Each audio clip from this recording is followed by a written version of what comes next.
Hey, what's going on, guys, and welcome back. So when I put out my review for Dragon Quest Monsters: The Dark Prince, I didn't really touch on the deluxe edition / DLC content since I wanted to give people a general idea of what the game is about. It's no secret that I'm not a fan of Day 1 DLC, as I feel like it's generally used as a tactic to sell you stuff that probably should have been in the base game, and even though the game functions just fine without it, I do think that there are elements to this DLC that give an unfair advantage to players who purchase it over those who don't. That being said, I'm going to be specifically looking at the content present within the DLC and judging it based on whether or not I think it's worth getting, depending on what type of player you are. That being said, let's dive in.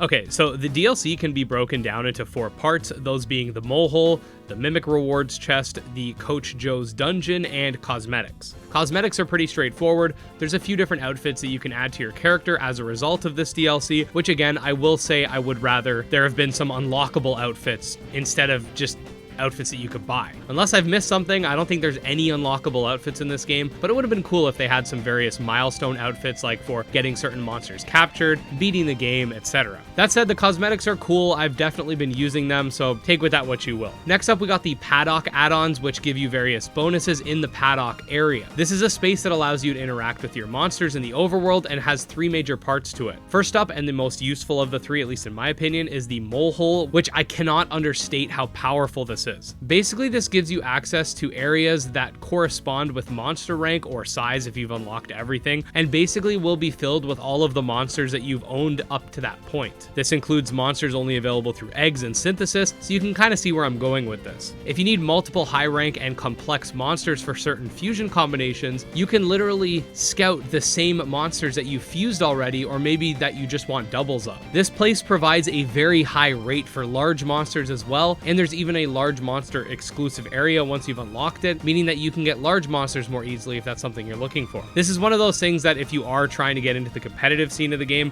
will give you a massive time advantage since it's making it way easier to get specific fusion combinations. Next up, we have the Mimic Treasure Chests, which basically has a list of rewards that you can receive from it, including but not limited to bumper and bonus bumper balls, which give extra XP, metal slime codes, which give XP directly, sort of like candies from Pokemon, some seeds, and meat. For these, basically, you can claim one of the rewards on the list per hour until the list has been exhausted, and then it refreshes from the start. This one isn't that crazy. The XP bonus items are definitely something that'll save a little bit of time, though King Metal slime farming is way faster anyways. So in my opinion, this is not as blatant as an advantage as the mole hole. It's definitely nice and convenient to get some of those extra items, but this isn't something that you should be buying the DLC for. Finally, we have the Coach Joe Gym, which honestly is a pretty cool mechanic and I think should have been in the base game because it sort of adds post-game content. So basically the way this works is that you can select a variety of different challenge dungeons to complete. Some of them require you to bring monsters of only a specific rank, some will require a specific type of monster, etc. Once you meet the requirements, the game will throw you into a randomly generated dungeon with 10 levels to explore, culminating in a very difficult boss battle. I love the idea of there being challenges like this present within the game, and I do think that this is the sort of post-game content that will keep you playing longer and acts as a non-PvP way to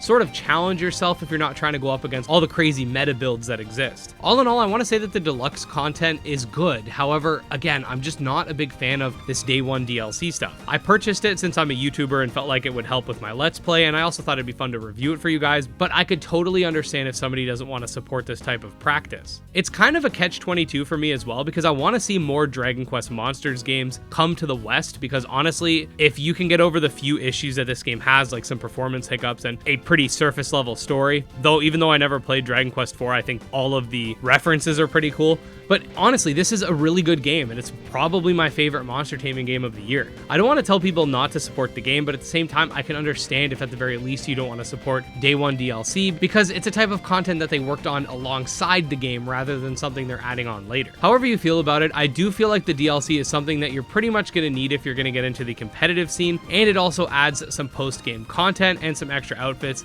It is a good DLC in my opinion. But yeah, let me know what you guys think overall. If you are a fan of Dragon Quest Monsters or monster taming games in general, definitely subscribe to this channel because we put out daily content. You could also check out my Twitter, Discord, and Patreon linked below. You could also become a channel channel member now, so check that out. And special thanks to our supporters, especially Jim Hamilton, Dro Ghost, Tragsoft, and Candy Marunci, and I'll see you next time.